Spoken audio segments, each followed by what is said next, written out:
19e siècle.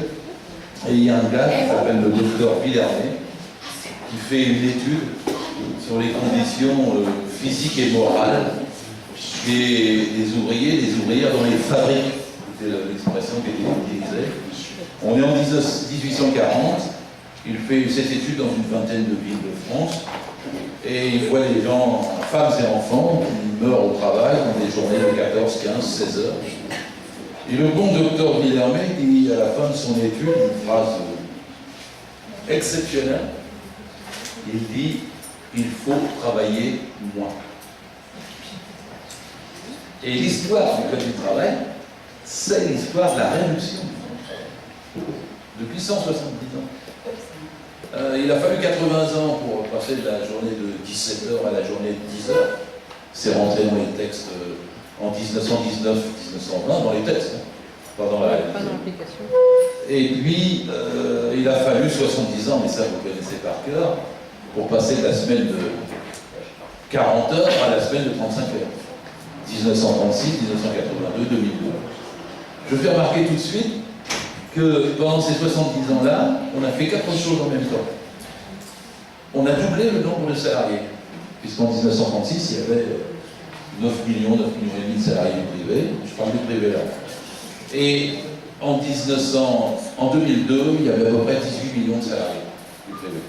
Donc on a doublé en 70 ans. Et en 70 ans, on a aussi, alors on ne sait pas même pas calculer, produit 5, 6 ou 7 fois plus. Entre 1936 et 2002, c'est à peu près ça. Et je vous fais remarquer que c'est malgré une guerre mondiale et deux guerres coloniales.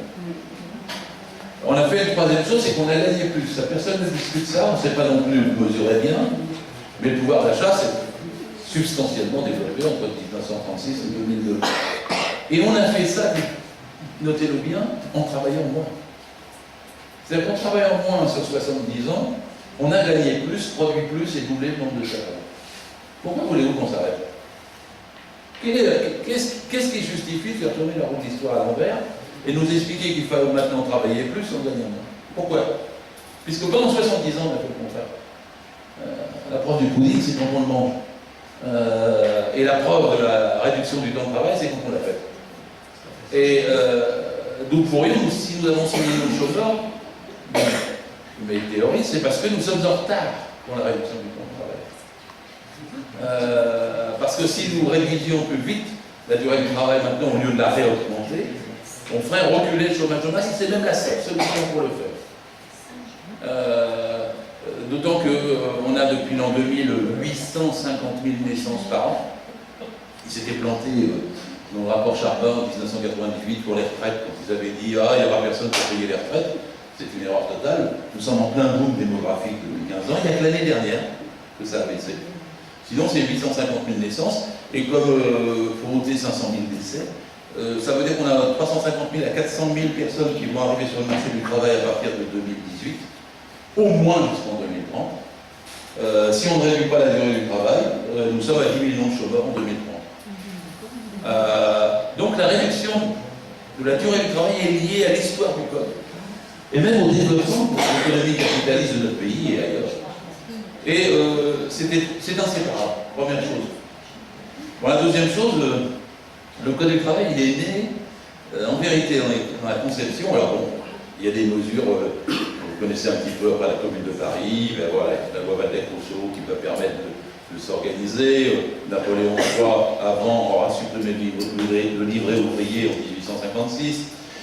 L'inspection du travail est créée en 1892. Elle sert surtout à mettre d'accord les patrons entre eux pour vérifier que les uns les autres ne trichent pas avec la réduction du temps de travail. Et puis, 1906, il y a la catastrophe de Courrières. Et c'est la catastrophe de Courrières qui est la vraie naissance du droit du travail dans notre pays. Il y a dans le Pas-de-Calais 1099 morts par coup de plaisir. Et le patron, il est comme Gattaz aujourd'hui, il dit reprenez le boulot tout de suite, parce que sinon le charbon polonais va arriver, et si vous ne reprenez pas le boulot, j'ai plus de sous, je ferme la mine. Donc les gens retournent au boulot alors qu'ils n'ont pas encore retrouvé tous les survivants. Et on va retrouver 13 plus 1 survivants au bout de 12-13 jours. Alors que le travail a repris. Alors à l'époque, il n'y a pas BFM TV, iTélé, tout ça. mais le choc dans l'opinion est considérable. Alors la mesure qui est prise, à la suite de la catastrophe de Courrières, c'est de créer le ministère du Travail, écoutez-moi bien, pour qu'il échappe aux exigences de l'économie. C'est-à-dire que le droit du travail, et le code va naître en 1910, le ministère du Travail et le droit du travail ont été pensés, créés, institutionnalisés dans notre pays pour résister aux exigences des entreprises. Ce qui fait que quand François Hollande, en septembre dernier, explique benoîtement qu'on va maintenant adapter le droit du travail aux besoins des entreprises, c'est une vraie contre-révolution conceptuelle, d'ordinaire. C'est au sens strict la rupture avec un siècle de droit du travail. Parce que le choix avait été fait d'adapter les entreprises aux besoins des humains et non pas les humains aux besoins des entreprises. Je pourrais arrêter là mon exposé. Tout est temps. C'est l'article 1 de la loi El Khomri, rédigé par Badinter, et qui commence par dire les droits et libertés fondamentales soumis au bon fonctionnement des entreprises. Nous, le bon fonctionnement des entreprises, il est soumis aux droits et au respect des salariés. C'est facile, tout est là. Et à partir du moment où on voit ça, on est stupéfait du travail qui est fait pour détricoter le droit du travail. Et maintenant, ça n'est plus le détricoter, parce que le tricot est bien entamé depuis longtemps, pour le casser de deux façons. En reniant les droits des salariés, et puis après, je vais dire, en s'attaquant au salariat lui-même. Ce n'est pas tout à fait la même chose. Et ceci s'est fait... alors, c'est étrange parce que, en vérité, on a progressé avec les 35 heures. Les 35 heures, je sais les difficultés d'application, notamment dans les hôpitaux. Bon, moi, je suis un fils des soignants et un mari d'infirmière. Tout de suite. Mon père était menuisier chaudronnier à la SNCF. J'ai fait 12 ou 14 métiers pendant 12-15 ans pour vivre parce que je n'avais pas de sous. Et puis après, j'ai passé le concours d'inspecteur du travail. Et quand j'ai passé le concours d'inspecteur du travail, je l'ai été pendant 30 ans. J'ai dû visiter, je fais le calcul à la louche, 9 à 10 000 entreprises. Et tout corps plongé dans les entreprises reçoit une poussée égale au volume d'exploitation constaté. Donc j'ai pris un vrai bain pour comprendre tout ça. Et donc je suis interrompu là. La question du Code du travail, il est érigé vraiment pour protéger les gens dans leur vie immédiate. Si vous avez un môme là, il avait 19 ans à Agnières il y a 3 semaines, l'échafaudage n'était pas bien ancré, il n'y avait pas de point d'attache pour son baudrier, il était au 4e étage, il est tombé, il s'est tué. Moi, je veux qu'il y ait plus de code. Je veux qu'il y ait plus de contrôle. Et je veux qu'il y ait plus de sanctions. Ou, eux, tout leur travail, c'est de faire qu'il y ait moins de code, moins de contrôle, moins de sanctions. Parce que dans mon cas, ça limite leur profit. Dans leur cas, ça augmente leur marge. Ça aussi, c'est très très simple à distinguer et à comprendre. Et le droit du travail constitué à partir de 1906-1910, il s'est basé sur une perception qui est bien claire, c'est que le contrat de travail est un lien de subordination juridique permanente. Quand on est dans l'entreprise, il n'y a pas d'égalité, il n'y a pas de liberté, il n'y a pas de citoyenneté. On est subordonné. Et le Code du travail est la contrepartie à la subordination. Alors, je sais que je suis dans une assemblée syndicaliste et que vous savez ça, mais on ne peut pas se lasser de le répéter. Parce que c'est la base même de l'existence d'un code spécifique. Sinon, nous n'aurions pas de code spécifique. Et donc, il a été construit pour compenser la subordination. Alors, je vais vous faire, vous avez peut-être déjà vu, c'est un sketch que je fais souvent, mais avec inspecteur, je rentrais dans une entreprise, il y avait des DRH qui... Bonjour, monsieur l'inspecteur, je vous présente mes collaborateurs. Alors, à chaque fois, je faisais la rame, je disais comment, vous avez des collaborateurs, ils ne sont pas déclarés, vous n'avez pas mis dans le registre du personnel, ils sont clandestins, qu'est-ce que c'est que ça? Non, monsieur l'inspecteur, ils sont salariés. Je dis, mais alors pourquoi vous les appelez collaborateurs? On ne peut pas être subordonné collaborateur à la fois, ça ne colle pas. Dans la langue française, en plus en droit, j'ai un code du travail qui est comme ça, et il n'y a pas de mot collaborateur dedans. Ah mais monsieur l'inspecteur, on les appelle comme ça, vous savez, c'est pour les valoriser. Bah, écoutez, si vous trouvez qu'on avait appelé collaborateur en 1945-46, je ne suis pas sûr que ça aurait été valorisant. Et la DRH de me répondre, ah mais on n'est pas de la même génération, c'est les gars. Et je dis, oui je sais, c'est parce que dans l'entreprise, on essaie de faire croire que vous êtes dans le même challenge, vous êtes dans le même défi, vous êtes dans le même bateau. Enfin, jusqu'à ce que le patron il parte avec le bateau, vous restez amarré sur le quai au pôle emploi, et vous apercevez que vous n'étiez pas collaborateur du tout, mais bel et bien subordonné. Et à chaque fois, je brisais en disant, écoutez, moi je suis juriste, je suis un truc de travail, vous allez me parler des salariés, je ne veux plus jamais entendre le mot collaborateur, basta. Et c'est important de raconter sans arrêt ça. Parce que le MEDEF a fait un colloque il y a déjà 4 ans, maintenant ça, 2011, 5 ans même, sur la soumission librement consentie. En anglais, c'était très savant, c'était compliance without pressure. Et l'idée était que vous acceptiez de gré à gré, à égalité avec votre employeur, en collaborant librement, une soumission qui du coup n'avait plus besoin de contrepartie et plus besoin de droit, donc plus besoin de code. C'est là qu'ils se sont mis à attaquer, évidemment, le code du travail, ils y sont allés à la massue. Vous ne connaissez pas toutes les citations, moi je les connais par cœur. Alors Laurence Parisot, elle avait dit, la liberté de penser s'arrête là où commence le code du travail. Elle dit, la vie, la santé, l'amour sont précaires, pourquoi le travail ne le serait-il pas? Philosophiquement, on ne peut pas faire plus réactionnaire. Parce que l'histoire de l'humanité, finalement, c'est la lutte contre la précarité, depuis l'âge des cavernes. On a inventé l'agriculture pour lutter contre la précarité de la cueillette, on a inventé l'élevage pour lutter contre la précarité de la chasse, et puis on lutte contre la précarité de nos amours. On lutte contre la précarité de nos destins, tous, toutes. Et arriver à dire, non, tout est précaire et tout doit être précaire, vous n'avez plus de droit. Vous retire l'aime le droit à la dignité, la civilisation arrivée dans l'entreprise. Tout doit être précaire. Larcher, lui, Gérard Larcher, qui est président du Sénat aujourd'hui, il avait dit, il y en a assez que ces ayatollahs de la Cour de cassation donnent des interprétations salafistes des temps forts du Code du travail. Parisot encore, elle avait dit les prud'hommes, ça insécurise les employeurs. Genre les tribunaux insécurisent les délinquants. Elle avait dit le mot licenciement, il ne faut plus l'utiliser, il faudrait mieux utiliser séparabilité.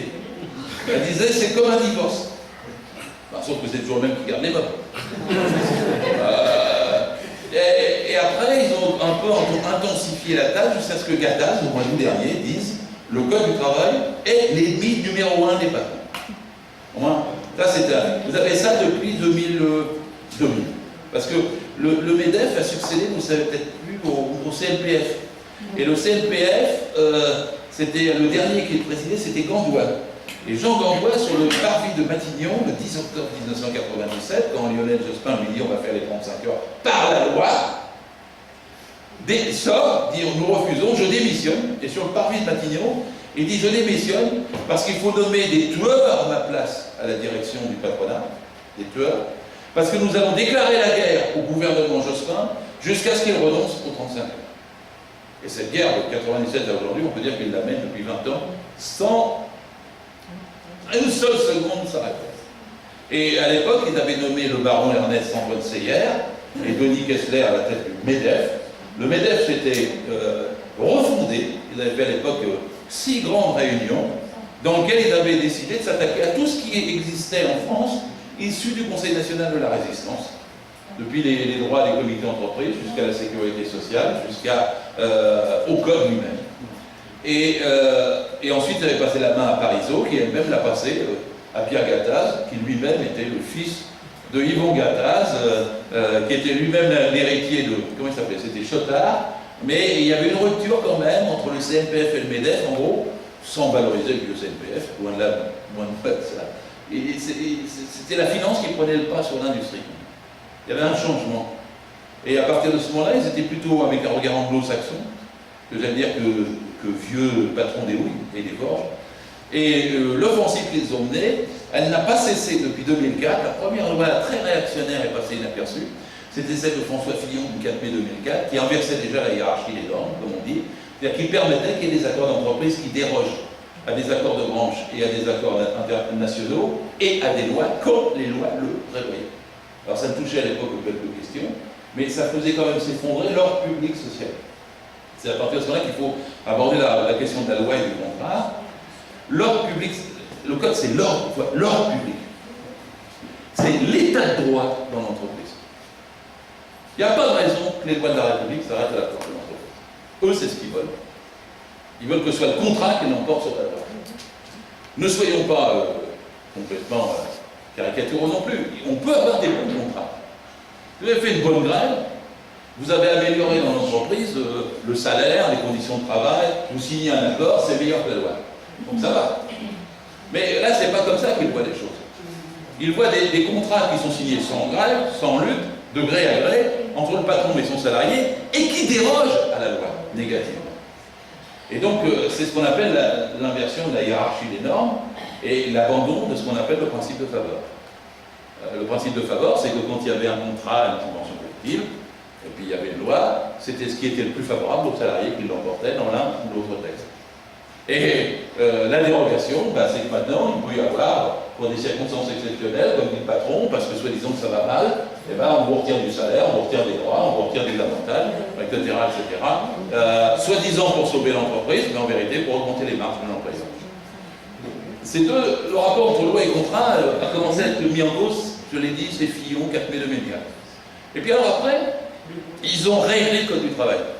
Alors je vous le dis parce que ça a été oublié maintenant, surtout en ce moment, avec la loi. Moi j'étais hier en face d'El Khomri, j'étais à 5 mètres d'elle. Bon, je ne peux pas attaquer cette femme à titre personnel, mais elle ne connaît pas cette histoire, et pas que ça.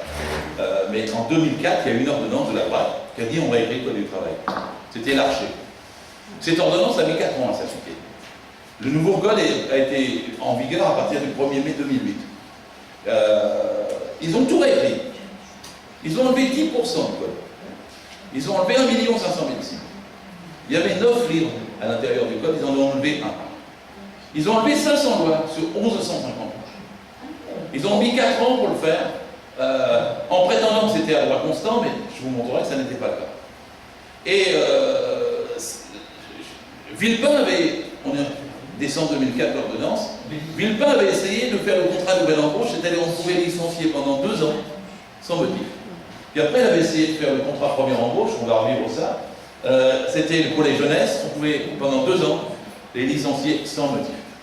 Et là, il avait été obligé de reculer. Il avait d'ailleurs reculé aussi un peu sur la promulgation de tout le Code du travail, puis Chirac l'avait finalement fait, assez discrètement, en mars 2007, en pleine campagne présidentielle, sans qu'il y ait un seul candidat qui s'en préoccupe.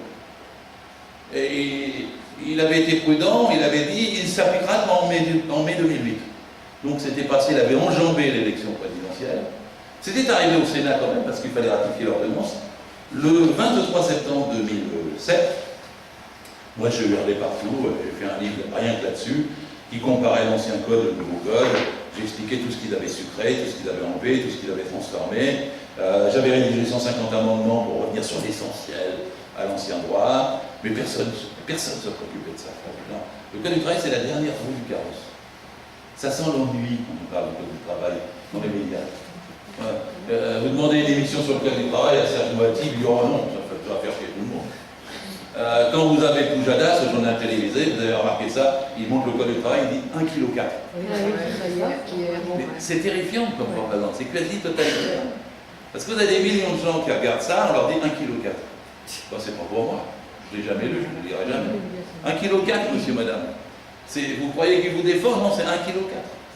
Et la distance qui est créée entre les gens et le livre, elle est uniquement dans ce geste, c'est très puissant comme repoussoir, 1,4 kg. Et après, l'Inter dit qu'il est obèse, après les autres disent qu'il est trop gros, etc. etc. Mais la façon de présenter le livre distancie les gens du livre lui-même et du texte lui-même. Donc, la façon dont le code a été contesté a été très violente. Et c'est dans ses principes même, dans son existence même, qu'il a été remis en cause. Alors, on peut citer encore tout ce qu'ils ont progressivement fait adopter, puisque Chirac quand c'est arrivé au Sénat, c'est arrivé à l'Assemblée nationale, on est en décembre 2007. À l'Assemblée nationale, ils vont durer 8 heures, c'est grâce à mes amendements d'ailleurs. Ils vont nommer d'ailleurs, juste avant que je raconte un truc pour vous donner l'atmosphère de la recodification de l'époque, moi j'essaie de faire passer des articles dans la presse, personne n'en veut. Puis il y a une fille de Libération qui m'appelle et qui me dit, mais monsieur Philot, j'ai eu votre projet de tribune là, il réfère le code du travail? Bah, je dis oui. Ah mais je ne savais pas. Bah, je ne m'étonne pas, personne n'en parle. Elle me dit, oh, mais je l'ai passé votre tribune. Ah, bah, je dis oui, d'accord, elle me dit dans 15 jours, je dis non, ça va être voté avant. Et alors elle le met dans l'IB, et elle met un titre, c'est toujours eux qui mettent les titres, et elle met massacre du code du travail dans un silence général. Je n'aurais pas demandé tant. Le premier qui m'appelle ce matin-là, c'est Pierre Jox, qui était encore au Conseil constitutionnel, qui était un syndiqué CGT, seulement syndicat CGT que j'ai jamais eu au Conseil constitutionnel, et qui me dit, Gérard, qu'est-ce que c'est que cette histoire de réflexion du code? Il me dit, c'est toi qui es au Conseil constitutionnel? Je lui dis, moi c'est vrai, mais moi je ne sais pas. Je lui dis, mais tu vas pouvoir faire quelque chose? Oh, sûrement pas. T'imagines que Chirac et puis Giscard vont s'occuper du code du travail, donc jamais ouvert ça, c'est pas leur problème. Ça passera comme une lettre à la poste, mais viens me voir, je veux savoir. Alors j'y vais avec ma clé USB et mes documents, je lui explique tout ce qui se passe, il m'a aidé.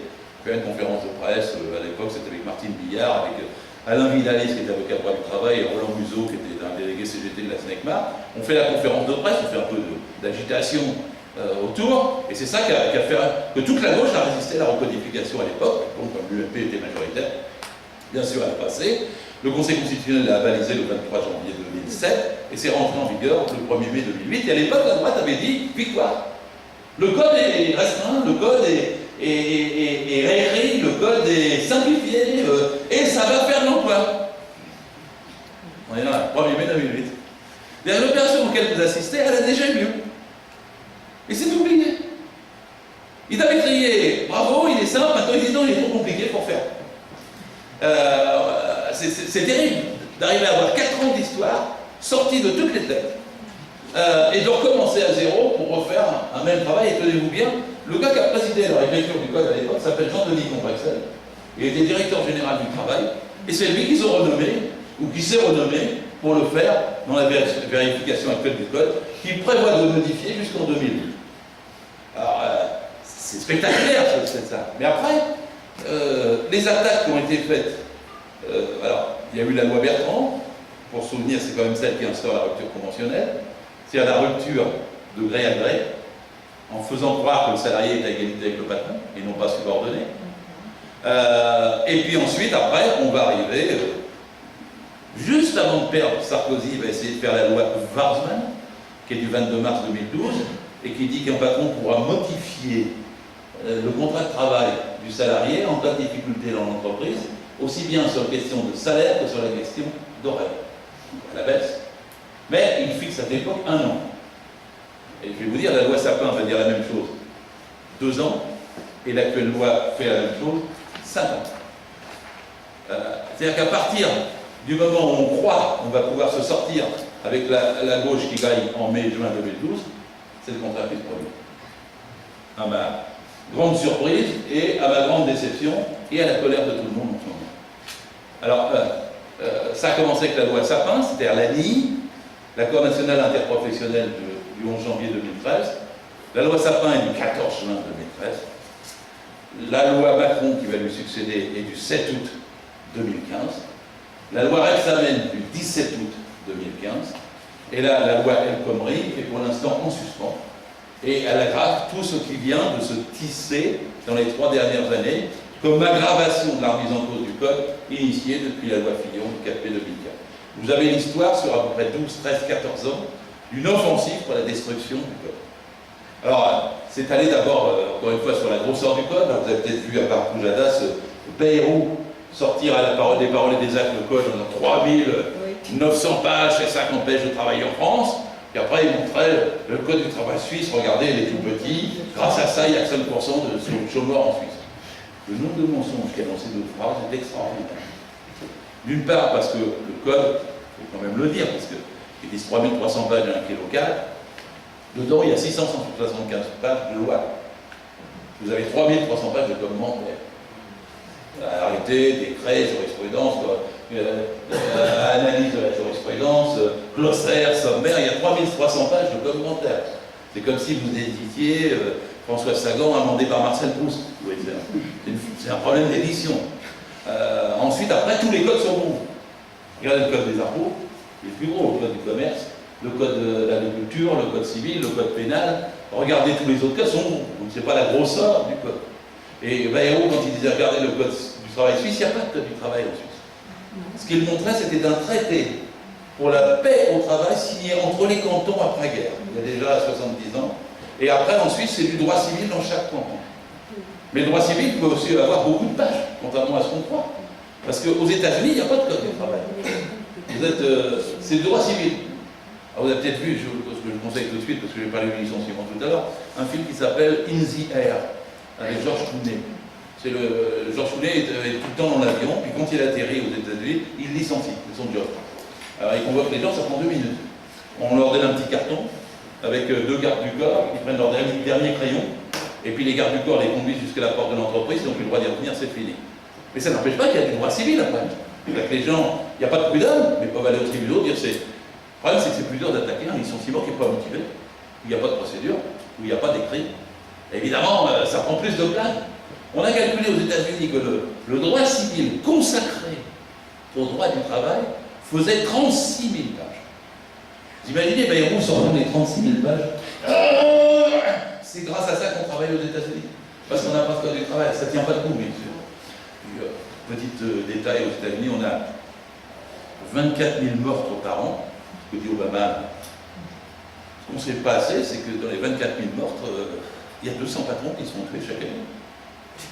Tu m'as mal licencié, boum. Moi, je le dis de temps en temps aux patrons français. Êtes-vous sûr de vouloir abandonner les prud'hommes? Est-ce que vous êtes sûr qu'il faut éviter complètement le droit anglo-saxon?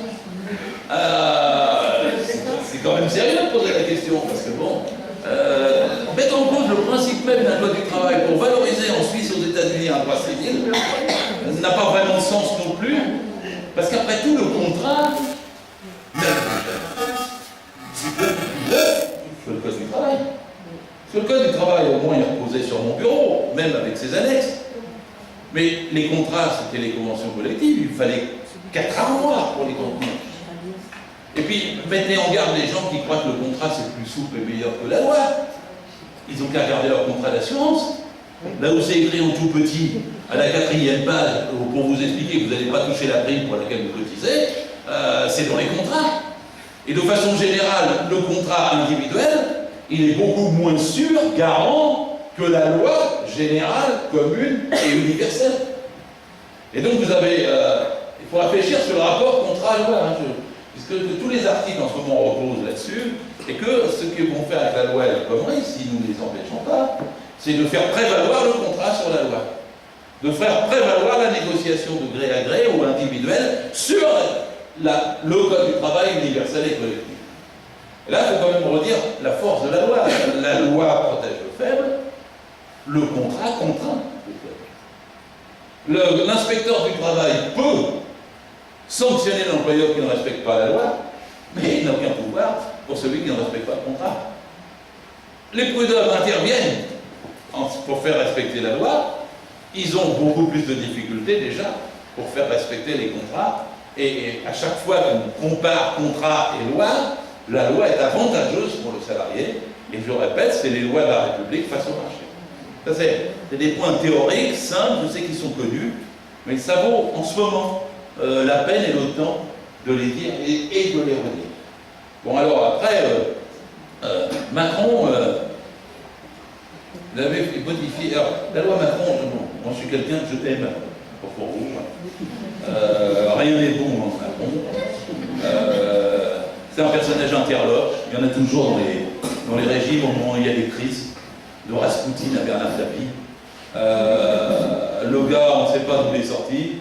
Il est absolument lunaire, il est pour un roi en France, et quand il est à Las Vegas, il dit aux jeunes ayez envie de devenir milliardaire, quand il est à Paris, il dit aux jeunes ne cherchez pas de patron, cherchez des clients, il explique que la vie d'un entrepreneur est beaucoup plus dure que celle d'un salarié, il est en Grande-Bretagne, il dit qu'heureusement qu'ils ont eu Margaret Thatcher, il est en Allemagne, il dit que s'il y a trop de chômeurs en France, c'est parce que les salariés français sont trop protégés, il explique qu'il veut une société sans statut.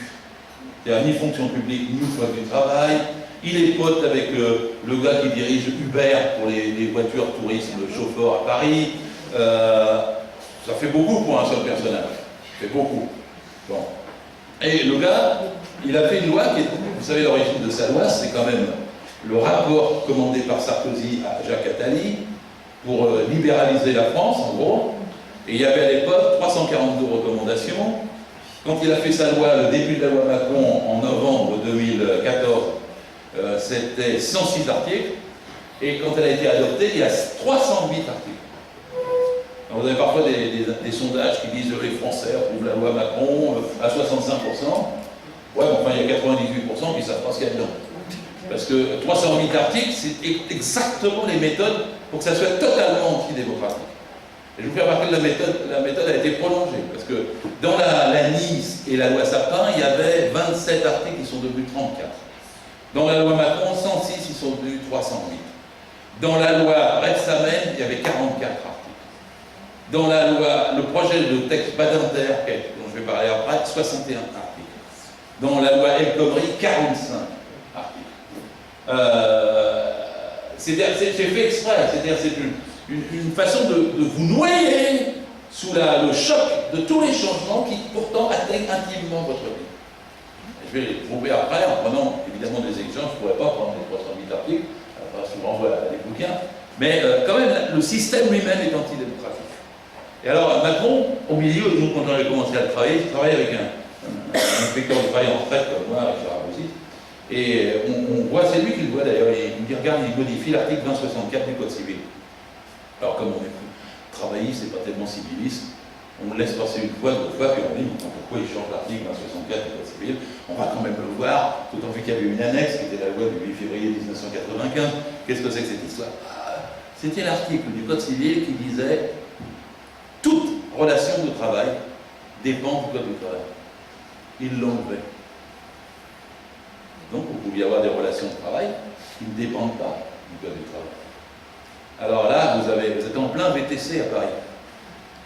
Le voiturier et tourisme avec chauffeur, moi je m'ai mis à sortir de BFM avec un jeune une fois comme ça qui était 23h30 et le jeune 25 ans à peu près.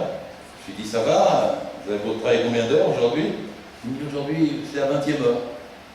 Là j'ai dit bon, vous n'êtes pas trop fatigué? Bah, je suis en pleine forme, j'ai 25 ans, j'ai besoin de fric, je me donne à plein. Je dis vous faites combien d'heures par semaine? Il dit 110, 120 heures. Je lui dis ça va la vie? Bah, il dit en ce moment non, parce qu'il y a 3 semaines j'ai eu un problème de tôle, j'ai eu un accident et tout, je ne peux pas rouler une voiture carrossée. Ça m'a coûté 1 600 €. Ben, je dis vous avez demandé à Uber, la boîte?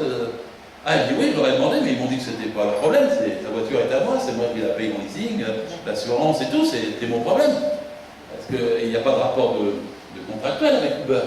Uber donne la course, et c'est le voiturier chauffeur qui paye un pourcentage à Uber.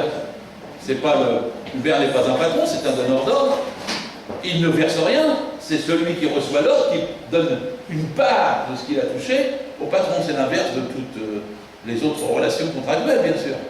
Et je lui dis, mais alors vous payez des cotisations? Là, elle me dit, ah bah non, en ce moment, je ne peux pas. Je dis, vous n'avez pas de protection?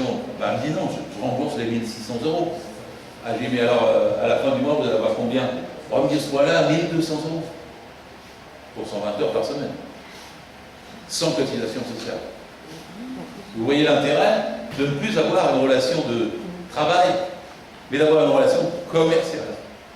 Et là, je vais citer un autre film, que je vous invite à voir d'ailleurs toujours, c'est Quémada, si ça vous dit quelque chose.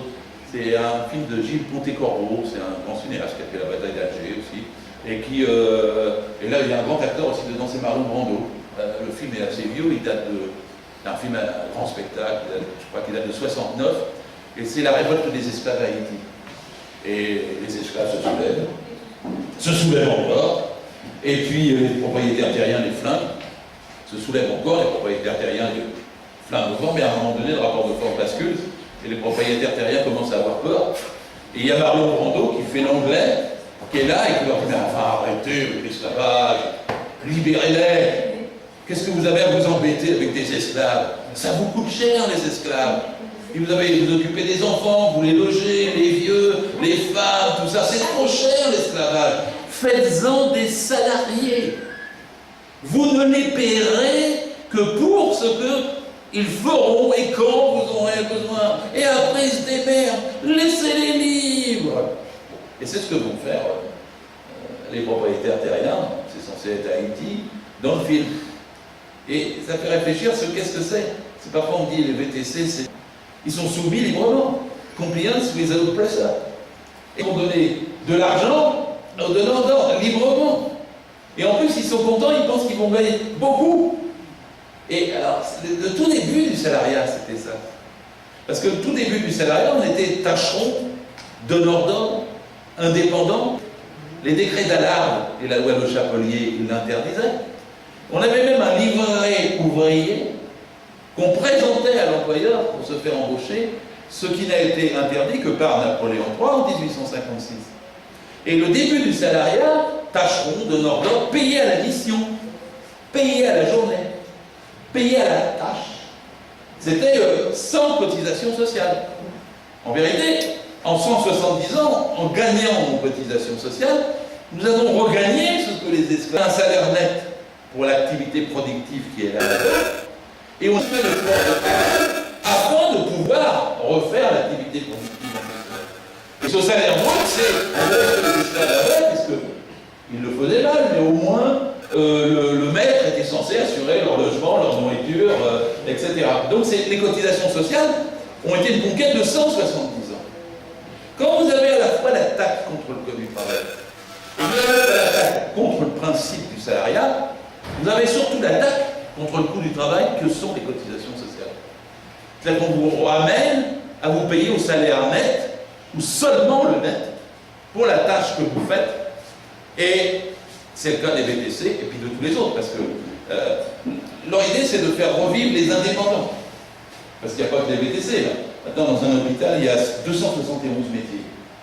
Mais il y a beaucoup de métiers qui ne sont plus dans l'hôpital, vous êtes bien placés pour le savoir. Où on fait appel, ceci pour le nettoyage, ceci pour le jardinage, ceci pour le kiné qui vient, ceci pour tel ou tel soin. Et par ailleurs, la communauté de travail elle-même est restreinte de jour en jour, et d'activité en activité. L'autre jour, j'étais dans une émission à la chaîne parlementaire, avec une fille du magazine Challenge, que je vais, une bourse de droite, là, comment ça s'appelle, au PNMR ou quelque chose comme ça. Et dans le débat, elle dit vous vous rendez compte, monsieur Filoche, les jardiniers du Sénat sont fonctionnaires. Il m'a fallu une minute quand même pour m'indigner complètement, pour que mes synapses fonctionnent ou pas. Elle voulait bien sûr qu'ils soient auto-entrepreneurs, qu'on les appelle pour les feuilles au printemps et pour les feuilles en automne, et qu'ils n'aient pas de statut entre-temps. Elle était complètement macronisée, c'était ça qu'elle voyait. Et Jacques Attali, il a dit clairement, il a dit l'avenir du salariat, c'est pour l'élite. Ne seront salariés à l'avenir que l'élite. Et les autres seront en quelque sorte une nébuleuse auquel on fera appel comme le jardinier pour les feuilles d'automne ou les coupes de printemps. Et elle pensait absolument ça contre la fonction publique, et pensait absolument ça pour les autres entreprises qui ont toutes essaimé de cette façon-là et qui font tout appel à des modalités de sous-traitance qui, en cascade, baissent les droits et baissent le niveau.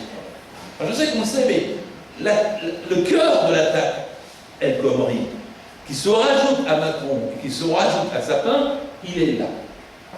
Et donc, ils s'y prennent pour détruire progressivement tout ce qui va freiner nos résistances. C'est pour ça que la loi Rebsamen s'est occupée de freiner les CHSCT, l'information des comités d'entreprise, après que l'ANI lui-même l'ait fait et que la loi Sapin l'ait commencé. C'est pour ça qu'il faut s'attaquer au contrôle des horaires et les rendre le plus modulable possible pour qu'ils soient le moins revendicables et qu'on freine le moins, au maximum plutôt, la désorganisation de nos vies. Et puis c'est pour ça aussi qu'après, il faut qu'ils enlèvent les références au code, viennent au contrat, puis des contrats collectifs au contrat individuel, puis des contrats individuels à l'indépendant, qui n'a plus de contrat du tout, et qui redevient comme Marlon Brando en rêvait dans Clément. Je vais faire à peu près la totale. Maintenant, je vais prendre des points plus particuliers. Je ne pourrais pas les prendre tous. Je le regrette à chaque fois, mais il faut une journée pour le faire. Alors, je vais prendre quels sont les points les plus importants des attaques. C'est le droit du licenciement. Alors, le droit du licenciement, parce que Si vous n'êtes pas défendu au moment où vous êtes licencié, et attention, hein, ce sera valable pour les fonctionnaires comme pour le privé, de ce qui arrive. Si vous n'êtes pas défendu face au licenciement, vous ne pouvez pas vous défendre en amont pour vos droits. Qu'est-ce que vous allez dire à un patron? Vous allez dire, avant-hier, je te réclamais mes heures supplémentaires que tu ne m'as pas payées depuis 3 mois, et maintenant il me vire. Tu le vires à cause du fait que je t'ai réclamé les heures supplémentaires? Non, je n'ai pas besoin de te le dire, je n'ai pas besoin de motif. Je suis comme aux États-Unis, je n'ai pas à m'expliquer, démerde-toi, je te vire. Et donc, il s'attaque au droit tel qu'il a été constitué, tel que, pour arriver à la séparabilité dont le rêve Laurence par exemple. Le droit des licenciements, il est composé de 5 éléments. C'est dans la Déclaration universelle des droits de l'homme de 48.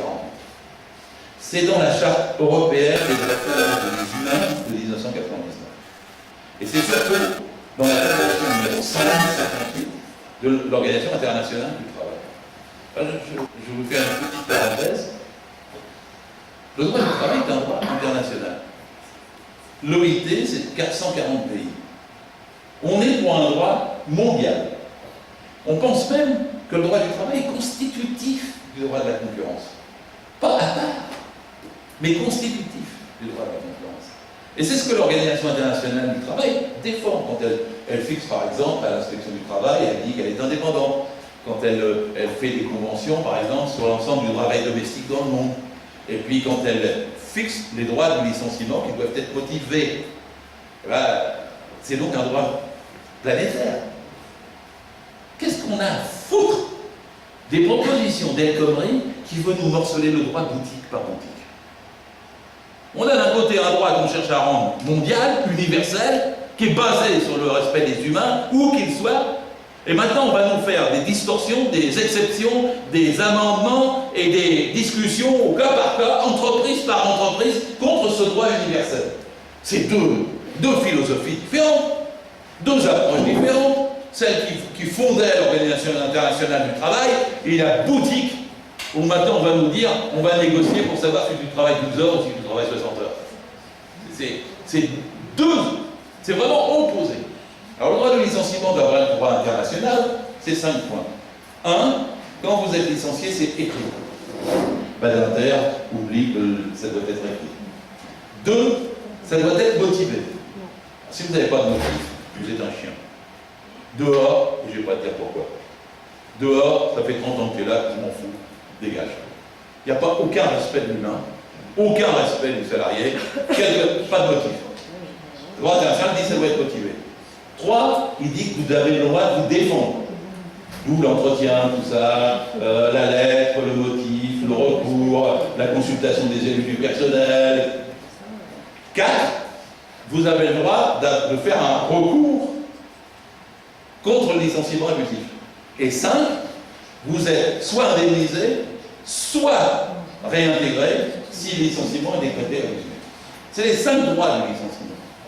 Je vous fais remarquer que de la loi Sapin à la loi Macron et El Khomri, chacun de ces 5 éléments sont reniés. On vous confirme que ça va être écrit. On ne vous parle plus des modalités d'entretien préalable, et machin, etc. Ça va sauter.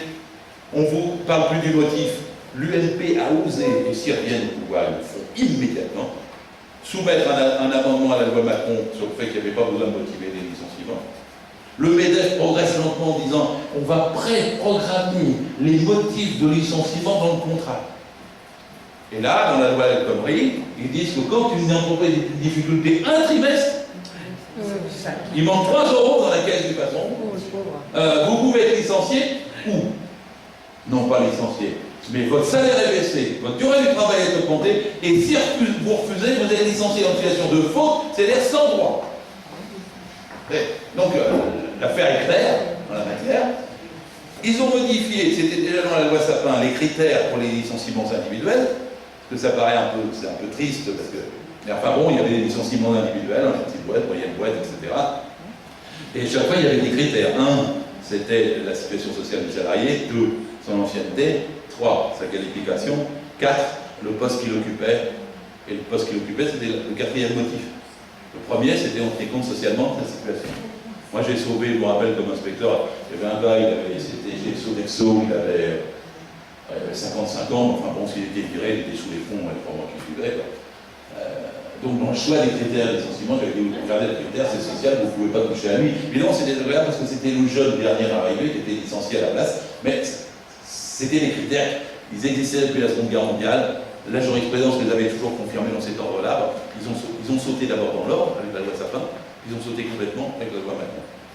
Donc pour les licenciements individuels. La deuxième chose, c'est qu'on avait petit à petit en 25 ans établi, et l'apogée était la loi c'était la loi de janvier 2002, sur la dite de modernisation sociale qui permettait de consulter les comités d'entreprise, d'avoir des alternatives, etc. L'idée, c'était qu'on pouvait, quand il y avait un problème dans un établissement, faire référence à tout le groupe.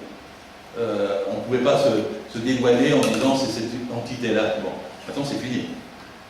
La loi Sapin a déjà dégagé l'établissement du groupe, et là maintenant, le périmètre pour juger de la difficulté économique est réduite à l'établissement. Il permet toutes les manipulations possibles, quand il le décide et comme il le veut. Ensuite, après, est-ce qu'on a des recours? Le recours, c'est les prud'hommes. Donc c'est pour ça qu'ils remettent en cause les prud'hommes. Alors il y a plein d'attaques, s'il y a parmi vous des conseillers prud'hommes, je ne sais pas, mais il y a plein d'attaques. C'est d'ailleurs le conseiller prud'homme, maintenant, il doit être absolument digne, il paraît qu'il y a des critères de sélection, de surveillance, de contrôle sur les conseillers prud'hommes. Au lieu de 2 conseillers, il y a un conseiller. Maintenant, il y aura davantage et plus longtemps un juge départiteur, c'est-à-dire un juge professionnel. On va passer à un échevinage qui sera plus coûteux et plus lent. En vérité, un tiers des prud'hommes ont été supprimés déjà par Rachida Dati. Ils n'ont plus les moyens de faire leur travail dans les conditions nouvelles. La plupart des décisions doivent être écrites maintenant, mais quand elles sont écrites, les gens ne savent pas se défendre. Et en conséquence, on doit faire appeler à des conseillers des salariés, mais il n'y en a pas syndicaux, mais il n'y en a pas suffisamment. Et donc, quand il n'y en a pas suffisamment, vous êtes obligé de faire des avocats, c'est coûteux. Donc, les gens renoncent à se défendre. Il y a 200 000 affaires pendantes au prud'homme, 200 000, mais on devrait y en avoir 500 000 ou 600 000, parce qu'il y a 300 ou 400 000 personnes qui renoncent à se défendre alors qu'ils sont dans leur droit. Donc, là, les prud'hommes sont attaqués puisque c'est le recours. Voilà. Et maintenant, ils ont inventé le barème. Alors, le barème, ça c'est terrible, ça fait 3 fois. La loi Sapin, la loi Macron, la loi El Khomri, pour qu'on mette un plafond pour que les employeurs indélicats ne se trouvent pas sanctionnés comme il le faut quand ils ont fait un licenciement abusif. Je vais tout de suite raconter l'argument quand même sur ce sujet-là, je vous signale, il est terrifiant. C'est la lingère de Chamonix. Vous en avez parlé d'elle? C'est une femme, le gars est existant, Parisot l'avait cité, qui a travaillé dans le grand hôtel de Chamonix, c'était lingère, de l'âge de 15 ans à l'âge de 65 ans. Elle ne savait pas lire. Elle habitait dans la chambre de bonne de l'hôtel. Elle a commencé à 6 h du matin, elle allait se coucher à 8 h. Prenait jamais de congé payé. Elle avait travaillé pour le grand-père qui dirigeait l'hôtel, puis pour le père, puis pour le fils. Et quand elle a attendu 65 ans, le fils ingrat lui a dit dégage de ta chambre de bonne. Et il y a quelqu'un qui l'a pris en considération localement et qui a rebâti un dossier en faisant jouer une prescription trentenaire pour un dol exceptionnel. Et il a fait reconstituer sa carrière, les congés qu'elle n'avait pas payés, les bulletins de paie qu'il n'y avait pas, les horaires, etc., etc. Et cette femme a obtenu 67 ou 68 ans, je crois que c'est 371 000 € de réparation pour sa vie d'esclave, en fait. Bon. Et c'est là que Madame de Parisot dit c'est insécurisme les employeurs. Et qu'ils ont réduit les prescriptions pour les heures supplémentaires à payer de 5 ans à 3 ans, maintenant à 2 ans, et qui mettent un barème pour que l'employeur ne soit pas sanctionné quand il a commis des choses comme ça et que ceci n'arrive plus. Alors, je vous fais remarquer qu'on est dans un pays quand même qui a inventé un plancher pour les délinquants ordinaires. Vous savez, on a mis des peines planchers, enfin c'est Sarkozy qui a mis ça, pour que on est sûr que les délinquants soient sanctionnés. Il a été instauré un système de peines planchers. Ben là, ils instaurent des peines plafonds pour que les patrons délinquants ne soient pas trop sanctionnés, à la différence des autres délinquants ordinaires. C'est quand même assez choquant. Ça a été retoqué par le Conseil constitutionnel à propos de la loi Sapin. Ça l'a été à propos de la loi Macron, et ils reviennent une 3e fois à la charge, et c'est, si j'ai bien compris la presse de ce matin, et ce qui s'est passé hier soir, le point d'achoppement maintenant qui devient central pour la présentation d'un des syndicats, la CFDT ou pas, à l'égard de Valls, et Valls n'a même pas cédé là-dessus, tellement il tient à protéger les patrons délinquants, voyous, quand ils licencient de façon abusive. C'est même extraordinaire. Et alors, un élément qui est passé inaperçu, et qui devrait être retoqué un jour par l'OIT d'ailleurs, quand les procédures auront, mais comme il faut du temps pour faire des procédures de ce type, c'est le 5e point du droit du licenciement. C'est-à-dire, est-ce que vous pouvez être réintégré Eh bien maintenant, non.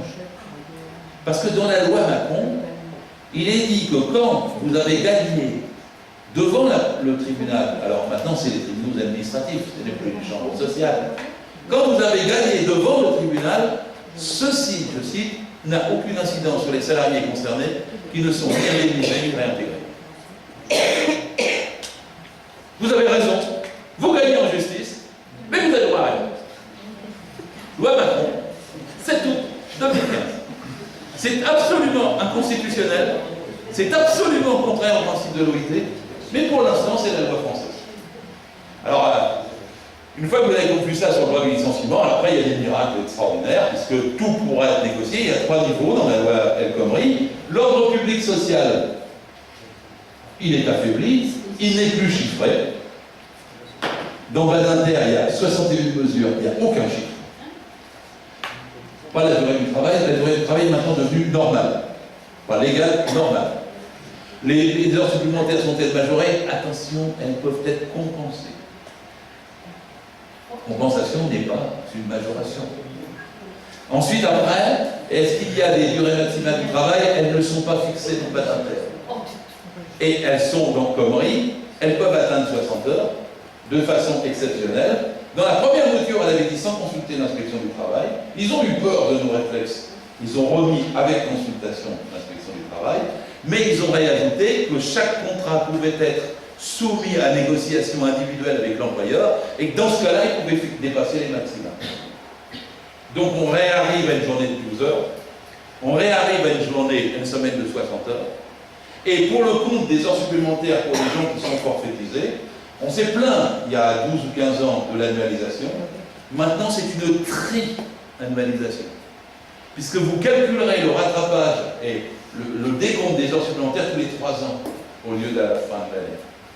Et pour ce qui est du repos au quotidien, il pourra toujours, par rapport à être collectif, morceler. Donc plus forcément 11 heures d'un coup.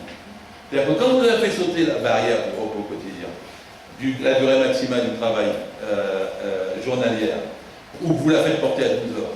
Quand vous avez fait sauter les 48 heures de durée maximale, vous avez fait sauter à peu près toutes les barrières que le docteur Villermé dénonçait en 1840 et l'histoire de 170 ans de club. Absolument tout. Et après, il ne vous reste plus qu'à calculer comment vous versez le salaire. Le salaire pourra être modifié par accord, c'est-à-dire abaissé. Et là, vous avez un système qui est absolument incroyable quand on y réfléchit.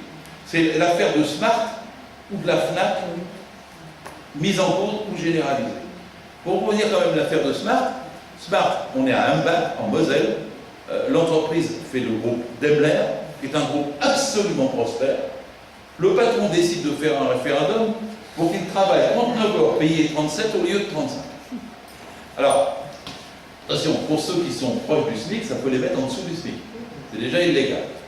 Pour les autres, il y a un vote, les cadres votent pour, et il obtient 56% des voix dans le référendum patronal, référendum illégal, jusque-là. Et les organisations syndicales majoritaires s'y opposent. Je rappelle toujours, vous le savez, mais que les gens ne savent pas. C'est pour être une organisation syndicale majoritaire, il faut qu'il y ait un quorum. Ce qui n'est pas le cas dans les élections cantonales ou traditionnelles que les gens ont. Donc c'est sûr que quand on est majoritaire avec le quorum, on est majoritaire. C'est pas une impression, c'est une certitude.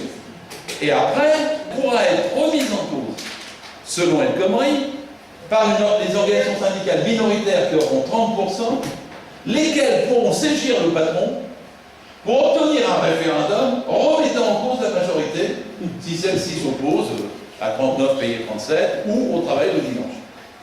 Et je vous signale que pour le référendum, il n'y a pas de quorum.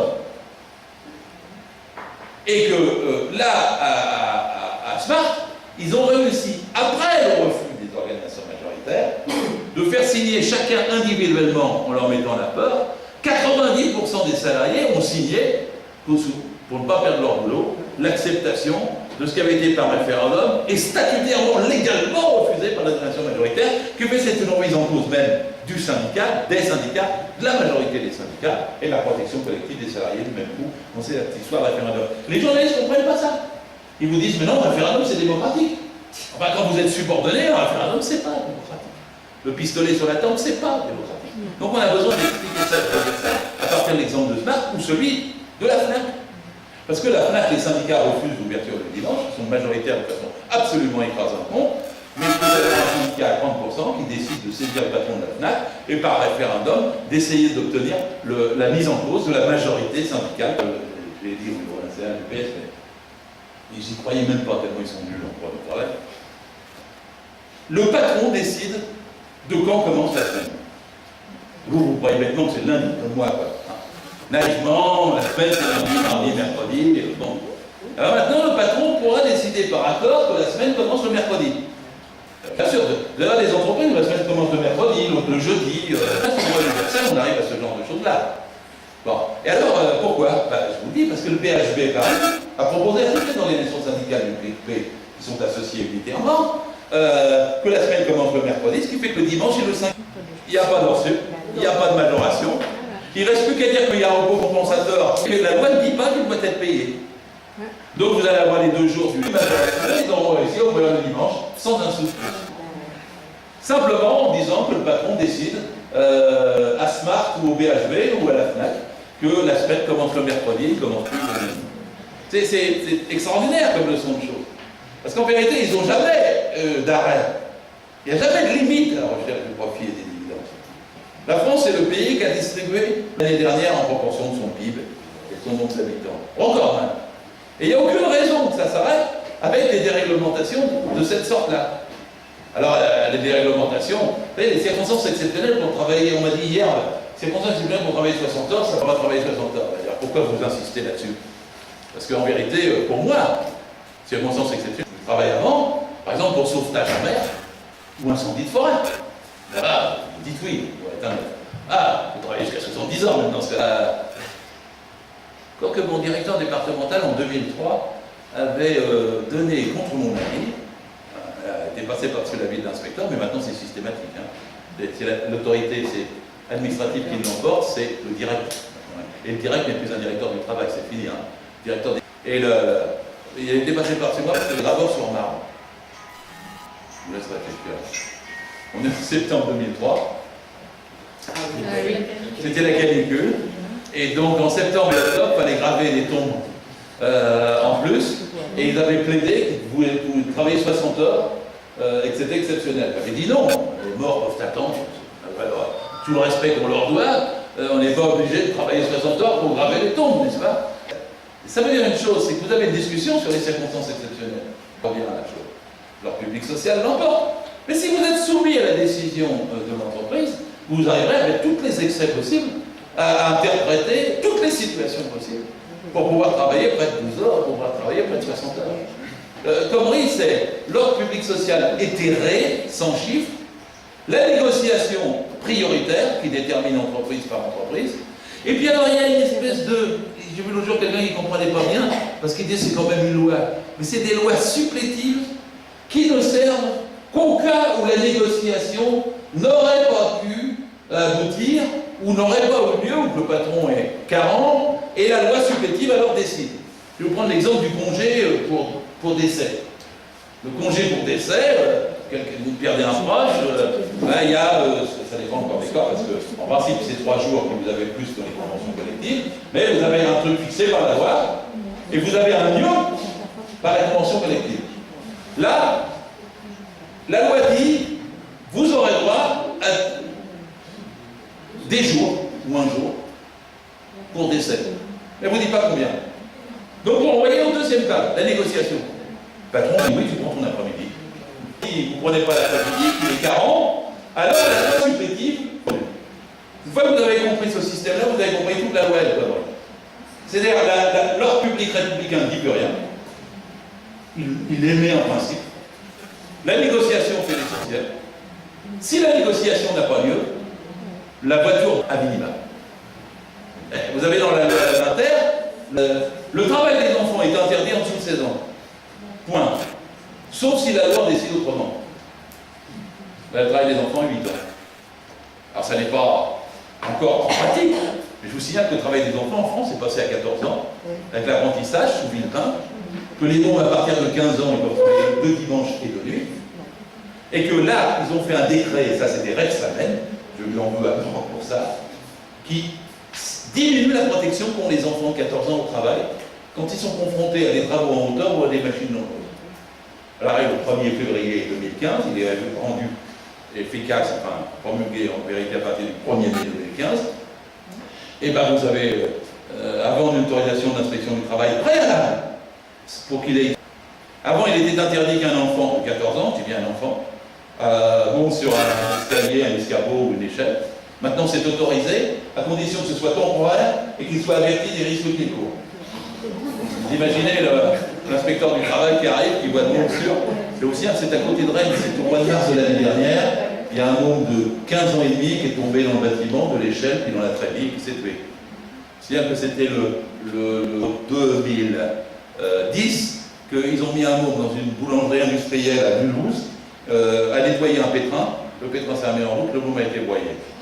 Je dis ça parce que le travail des enfants aujourd'hui, ça va avec tout le reste. Évidemment, revient, ça n'est pas 8 ans, comme du temps de Villermé, mais c'est 14 ans.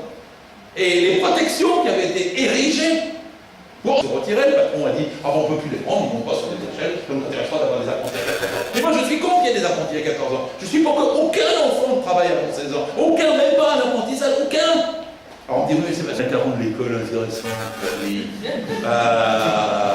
Mais on n'a pas à le mettre au boulot. » Bon. Et si après à 16 ans, tant qu'il n'est pas majeur, c'est pas sous le contrôle du patron, mais sous le contrôle de son maître d'apprentissage. Et donc c'est des choses strictes avec lesquelles on ne joue pas. Et c'est des choses qui sont universelles. C'est dans l'OIT. C'est des règles universelles. Et la destruction du droit entreprise par entreprise, évidemment, fait tomber ça. Et je vous fais un petit truc. Le fait qu'on discute par entreprise va permettre, ce qui était interdit jusque-là, du dumping social dans une même branche entre entreprises.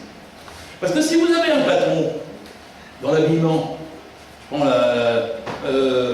une rue du 3e arrondissement, trois boutiques côte à côte, avec des ateliers. Le gars, il réussit à faire signer par ses 25 salariés un accord comme quoi les heures supplémentaires, c'est 0%, mais elles sont compensées par une petite prime de 2%, compensée, non plus majorée.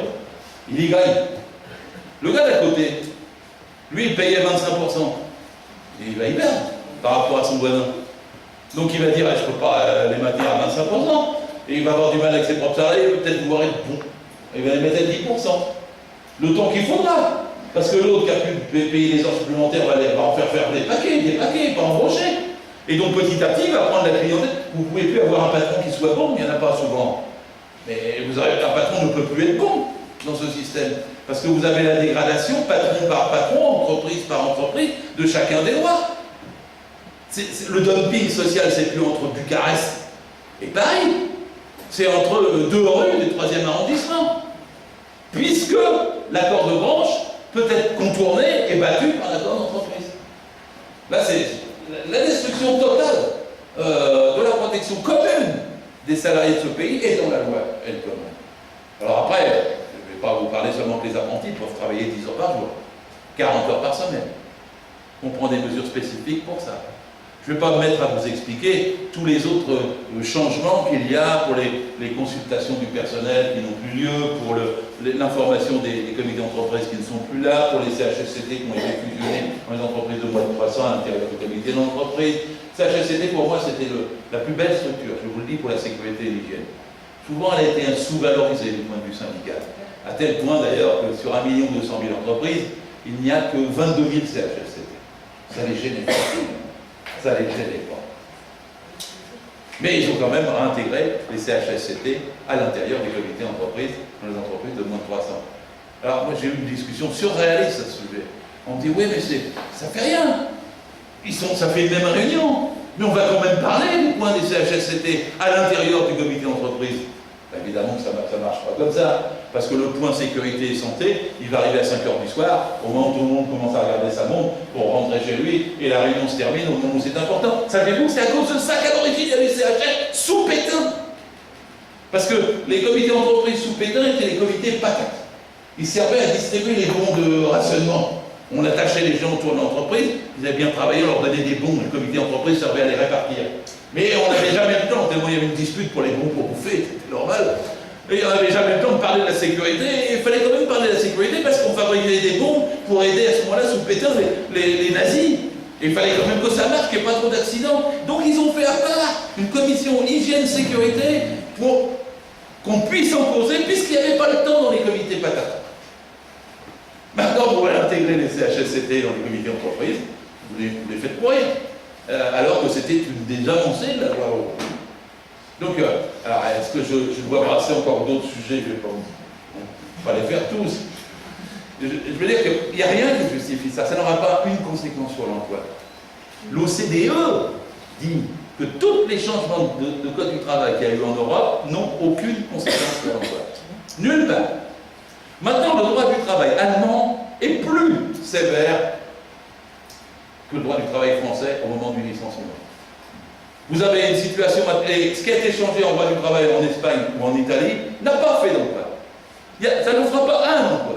D'ailleurs, écoutez, François Hollande, dans l'avion pour le Pacifique, là, le 21 février, il a dit oh, c'est pas tellement pour l'emploi, c'est pour instaurer un nouveau modèle social. Et je vous signale que le premier titre de la loi El Khomri, c'était la prévention dans l'emploi et des actifs. Il y avait mis actifs pour ne pas mettre le mot salarié. C'est comme dans le préambule Badinter, il y a mis personne. La personne, au lieu de mettre salarié. Pas collaborateur, hein. La personne. Parce que le VTC n'est pas salarié. Et vous mixez le droit civil et le droit privé.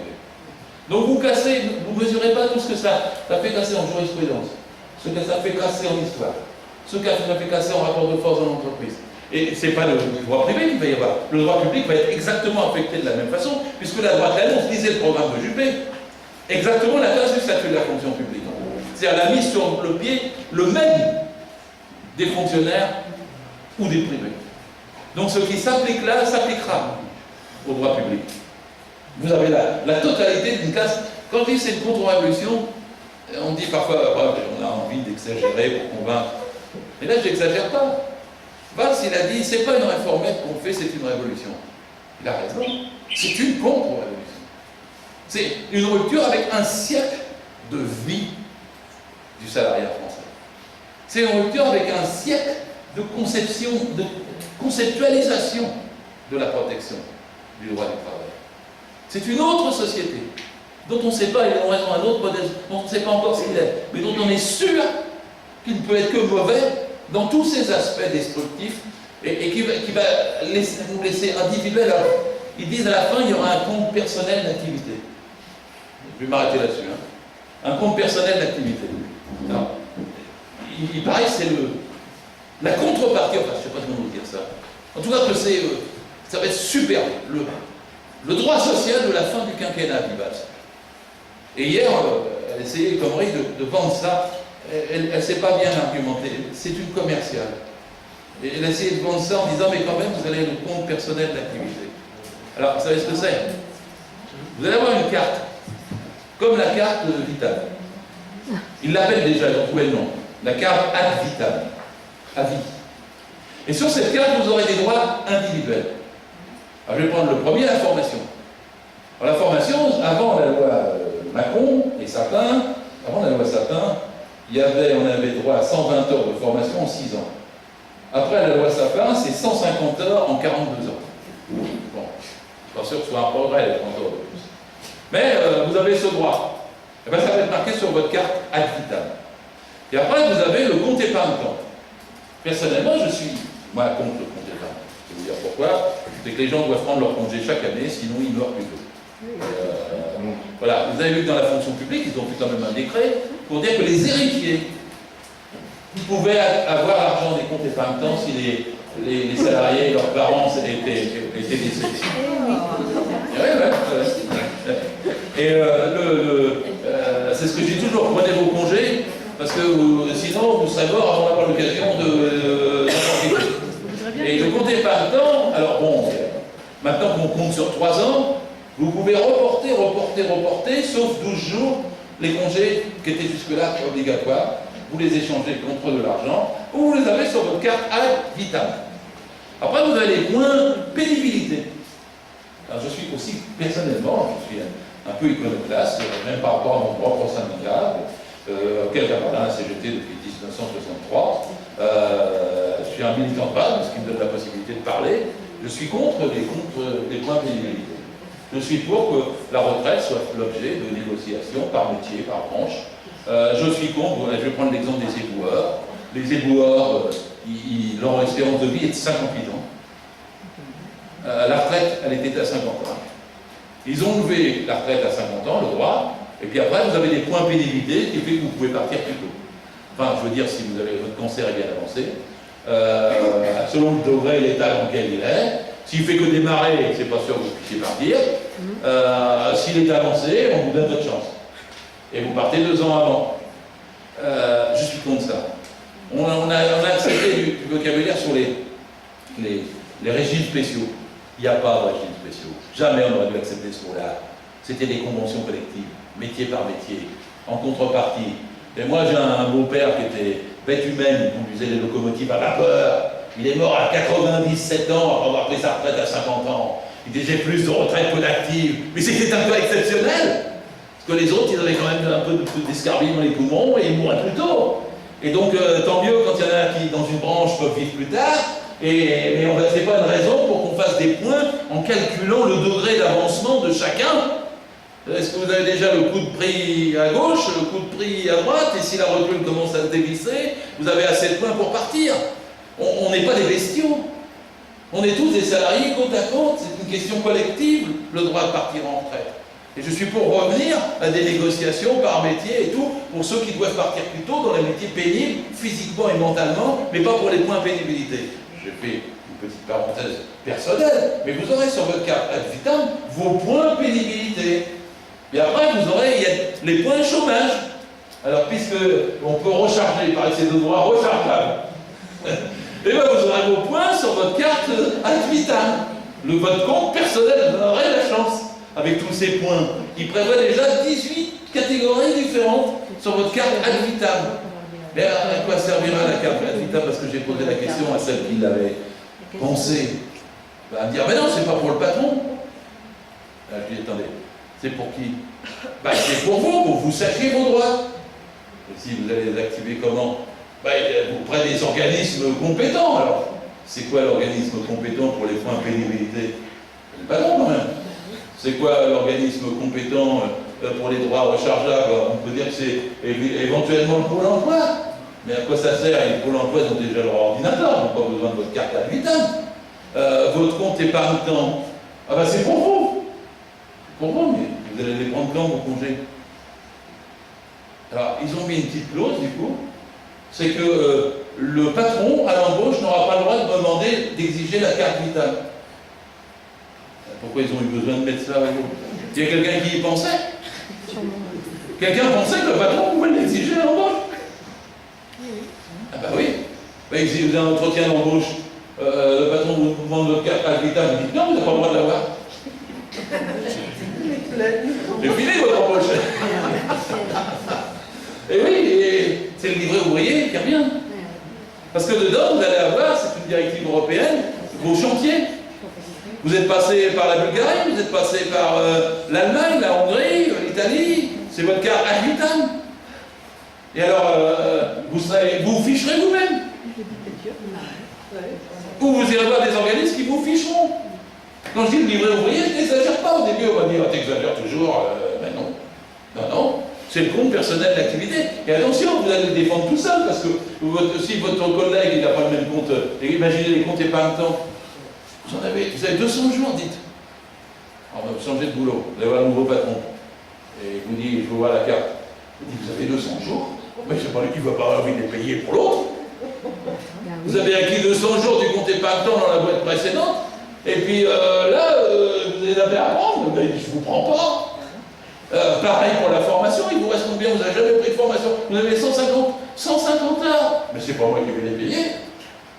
Etc. etc. Et là, vous êtes éloigné du contrat, de la convention collective, de la loi. Vous êtes dans la ferme des animaux. Vous êtes dans la ferme des animaux. Tout ce qu'il y a de collectif, toute l'histoire de France du salariat, allez progressivement balayer. Alors bon, je ne vais pas vous démoraliser jusqu'au bout, alors je vais finir sur une note positive. Ils n'y arriveront pas. D'abord, il y a une atmosphère des 68, je vous le dis tout de suite. Moi-même, des gamins, là, je disais hier au lycée d'Orient, au lycée Ravel, pour la première fois, demain, ils s'apprêtent à sortir tous en... Bon, là, il y a 263 manifestations prévues demain. Du point de vue de la jeunesse, ça fait 10 ans qu'ils n'ont pas bougé. Comme dirait, ils sont au taquet. Vos enfants, là, faites-leur le cours du soir ce soir sur comment on fait une assemblée générale, où est-ce qu'on va chercher le tract à l'UNL, à la Fidèle qui prennent l'organisation qui vole, comment on a laissé perdre un drap ce soir, et la sacrifier deux dans Chavalet, et donnez-leur les trucs pour épingler. Moi, c'est ce que j'ai fait. Hein. Parce que demain, normalement, il devrait sortir. Et si ça ne marche pas du premier coup, parce que rappelez-vous, le CPE, il y a 10 ans, la première manif n'est pas si nombreuse que ça ne se fait pas du premier coup. Mais il y a un calendrier maintenant. Parce qu'ils ont dit que ça allait, ils ont reculé, ils ont dit que ça allait être au Conseil des ministres le 24 mars. Et on a une journée tous le 31 mars. Et donc il y a un calendrier sur 3 semaines. Et ce calendrier-là, il n'y aura pas que la manif du 9 mars pour les jeunes, ils en mettront une autre. Et donc en vérité, c'est une locomotive qui se met en route. Il n'y a aucune raison que ça se fasse pas. Le million de signatures qui a été obtenu pour la pétition, ils ont beau le contester, c'est jamais arrivé jusqu'à présent qu'on en obtienne 1 million. Et eux, ils ont voulu faire un truc de soutien, ils en ont 14 000. La deuxième chose, moi, j'ai fait une émission de radio sur RMC, sur le droit du travail, lundi dernier. J'ai regardé le compteur, 1 500 000 personnes l'ont regardé. Tout en se moment sur tous les réseaux sociaux. Il y a des millions de gens qui cherchent des informations sur le droit du travail, comme celles que j'essaie de donner ici. Et nous, c'est pas seulement pour le plaisir de se les faire, il faut les redonner. En ce moment, il faut parler. Aujourd'hui, j'étais dans un cinéma, je suis allé voir le film, vous l'avez peut-être vu, je vous le conseille, sinon merci Patrick, de François Ruffin. Allez voir, vous allez vous exploser. Et le film, il y avait des salles, il y avait 300 personnes dans la salle. J'étais à Concarneau, il y avait 350. J'étais à Paris, la salle Luxor, c'était à peu près 300. J'étais à Saint-Michel, c'était à peu près le même ordre. Et les gens venaient discuter après. Et le cinéma, c'est pas comme une réunion syndicale, c'est pas comme une réunion politique, c'est pas des gens qui se sont sélectionnés en venant, ils sont très divers. Et il y avait des années où les gens discutaient librement, où vous avez confiance dans ce qui arrivait. C'était plus la peur, c'est l'impuissance. C'est en train de se transformer dans la tête de millions de gens. Et des millions de gens là, ils essaient de dire ouais, mais vous n'êtes pas sous le code du travail. Bah oui, 1,4 kg. 1,4 kg. Mais n'empêche, les gens vont petit à petit accéder, c'est comme toujours dans ces phases-là. Les gens apprennent plus en 3 jours qu'en 3 semaines. Ils apprennent plus en 3 semaines qu'en 3 ans. Ça va beaucoup plus vite, dès qu'il y a un mouvement. Et nous sommes à l'oreille d'un mouvement comme celui-ci. Moi, j'ai toujours eu une confiance absolue dans le salariat de notre pays. Il ne se laissera jamais faire. On est plus nombreux. Et d'ailleurs, de quoi il s'agit? De nous faire redevenir indépendants, à notre compte. De nous faire perdre tous nos droits comme Marlon Brando le voulait. Eh bien, c'est pas si simple que ça. Parce qu'en France, on est 93% des actifs sont salariés. On n'est pas en 1945. En 1945, 55% et 45% étaient indépendants, agriculteurs, commerçants, artisans, comme on disait, profession libérale. Ils n'avaient même pas voulu s'affilier aux caisses de sécurité sociale à l'époque, parce qu'ils ne les trouvaient pas assez solides. Mais en 70 ans, ils ont tout perdu. Les 45%. Et nous, de 55%, on est devenu. Les salariés, souvent, ne savent pas qu'ils sont aussi voisins que ça. Qu'est-ce qu'est la définition? Nous n'avons que notre force de travail à vendre. C'est notre point commun. On la vend plus ou moins cher, mais on a que ça. Des machins et des choses comme ça. Mais ils ne sont que 7%. Alors, ce qu'ils peuvent faire avec les lois qu'ils ont fait déjà depuis 3 à 4 ans d'ailleurs, c'est nous faire régresser un petit peu de 93 à 92%, de 92% à 91%. Ils arriveront à virer encore, mais ils n'arriveront pas à casser le salarié. L'OIT, l'Organisation internationale du travail, a observé que sur la planète entière, le salariat progressait. De salariés en plus sur le monde qu'il y a 30 ans. L'économie informelle recule partout. Et ils voudraient nous faire revenir à l'économie informelle. Et même taxer l'économie informelle, nous n'arrivons pas à faire payer. Bah, c'est les fameux Blablacar, Airbnb, bon moi je me souviens bien quand même, j'avais 19 berges, je suis rouennais, normand d'origine. J'allais en autostop à Athènes. 98 voitures gravées en moins d'une semaine. Bon, Je n'avais pas passé par la carte pour savoir comment j'allais me faire clôturer. Maintenant, on fait du stop, ils vous taxent pour ça. Mon père, qui était à Sotteville-les-Rouen, il faisait des jardins le soir. D'abord, il aimait bien, il ne savait pas lire, et il se levait à 3-4 jardins, il faisait des tomates dans les champs, des choses comme ça, et des gens qui n'avaient pas le temps de s'en occuper. Non, ils mettent une plateforme numérique qui recense tous les jardins, puis tous les gens qui veulent faire des jardins. Ils les mettent en contact et ils prennent 25% sur chaque Airbnb. C'est toutes les plateformes numériques auxquelles on est confronté aujourd'hui. On vous met en relation pour que vous invitiez les gens à manger, vous les faites payer. Et la blanquette de veau, ça fait... mais tout ça, c'est des trucs invraisemblables. On vous met en rapport entre New York et Paris pour un échange d'appartements. Ça marche le compte, ça va. Parce que une fois que vous l'avez fait une fois, vous n'avez plus besoin d'en passer par la nuit. Ils ne créent rien. Ils n'aménagent rien, ils taxent. Ce qu'il y a d'informel dans l'économie, et qui heureusement existe, et ils le taxent, mais ça va s'effondrer. Ils prennent des milliards pour l'instant, mais ça va s'effondrer. Le salarial l'emportera, bon sang. Et le capitalisme ne peut pas fonctionner sans salarial lui-même. Prenons l'exemple des CDD, je vais complètement arrêter. Hier encore, ils sont embauchés en CDD. En flux, pas en stock. C'est pas vrai. 85% des contrats dans ce pays sont des CDI. Et entre 29 ans et 54 ans, parce qu'en vérité, une économie capitaliste avancée, je ne parle même pas d'une autre société socialiste que peut-être certains d'entre vous, je l'espère, dans cette salle, vous voudraient ou souhaiteraient. Mais dans l'économie capitaliste avancée, pour que ça marche, il faut bien traiter et bien payer. Une boîte ne marche pas, ni même des services publics, avec des CDD. La flexibilité va contre la productivité. Les gens, bien, c'est que le CDI augmente en France. Contrairement à ce qu'on croit, il s'est allongé dans les 20 dernières années. Il y a 20 ans, il était en moyenne de 9 ans et demi. Maintenant, il est de 11 ans et demi. Ça ne les empêche pas de vous mentir tous les matins dans les radios, en vous disant que vous allez faire 3 métiers dans votre vie. C'est pas vrai. C'est pas comme ça que ça marche. Ils voudraient nous intoxiquer pour nous faire renoncer à nos droits et nous faire croire que tout doit être précaire. Mais ça ne marche pas de façon précaire. Et la précarité, c'est dans les pays les plus pauvres. Dans les pays les plus riches, c'est du droit.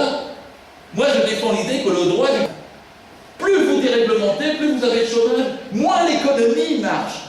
Il ne faut pas nous laisser avoir par leur propagande générale en la matière. C'est le CDI qui est moteur. C'est les gens bien formés, bien traités, bien payés qui fonctionnent. Et à partir de faire un peu les choses comme ça, on sait qu'on peut résister non seulement à leur intoxication, mais que le salariat, toujours associé au salariat à la gauche, ont les capacités de résister à l'immense attaque que nous subissons.